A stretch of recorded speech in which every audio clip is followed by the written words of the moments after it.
Souvent on associe agriculture de conservation et semi-direct. Non, le semi-direct c'est un moyen et l'agriculture de conservation c'est une approche de système d'exploitation.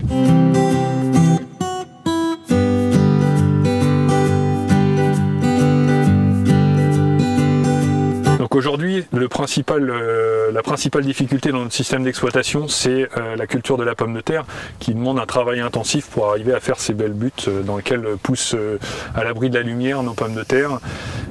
Donc nous, ce qui nous chagrinait énormément dans cette culture-là, c'est d'avoir une terre très affinée, sensible à l'érosion printanière, et deux, c'est l'usage intensif de la chimie pour protéger les pommes de terre. Donc on s'est mis à se dire que il fallait, pour que nos buttes tiennent à des orages au mois de mai, il fallait que la terre soit intimement liée à de la matière organique et des débris végétaux. Donc pour ça on s'est dit qu'on allait on a essayé plusieurs choses. En tout cas on a essayé de faire nos buttes directement après la moisson, l'année N-1. Donc on sème un couvert dans des buttes qu'on crée juste après la moisson.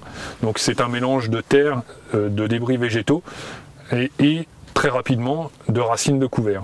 Dans ces buttes-là, pendant tout l'hiver, la fertilité continue, c'est-à-dire qu'il y pousse des févroles, il y pousse des radis, il y pousse de la facélie, de la vesse et plein d'autres cultures, plein d'autres plantes qui entretiennent la fertilité dans la butte, qui limitent l'érosion, qui permettent de nourrir les vers de terre.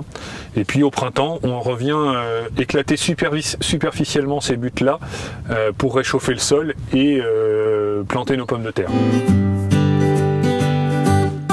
Ce champ qui va passer en betterave l'année prochaine, on est aujourd'hui au mois de décembre, la plupart des champs sont à cette époque-ci labourés quand on prévoit des betteraves.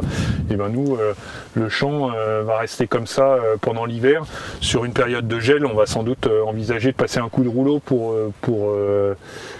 tuer la végétation, mais il restera malgré tout un couvert de surface, les plantes en décomposition qui protégeront le sol de l'érosion pendant tout l'hiver. Je suis sur une association d'une dizaine de plantes différentes pour favoriser la diversité biologique au niveau des sols.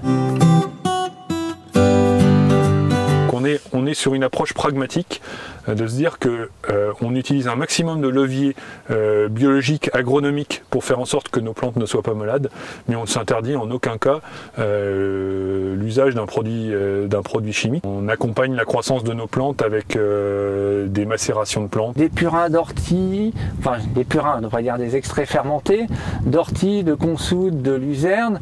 Ça peut être aussi bien des thés de compost pour extraire les micro-organismes et les éliciteurs à l'intérieur de ces différents composts et les pulvériser sur la plante. Toutes ces approches biologiques nous permettent, par exemple, pour l'exemple du petit pois, de se passer de chimie en dehors de l'herbicide que je maintiens.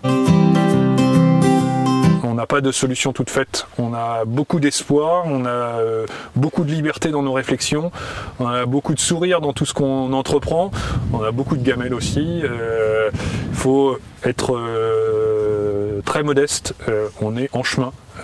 Peut-être que dans 10 ans, on vous fera revenir en vous disant voilà, on a un système abouti, vous pouvez vous lancer et voilà la solution. Pour le moment, on est en chemin, on a plein d'espoir et c'est tout.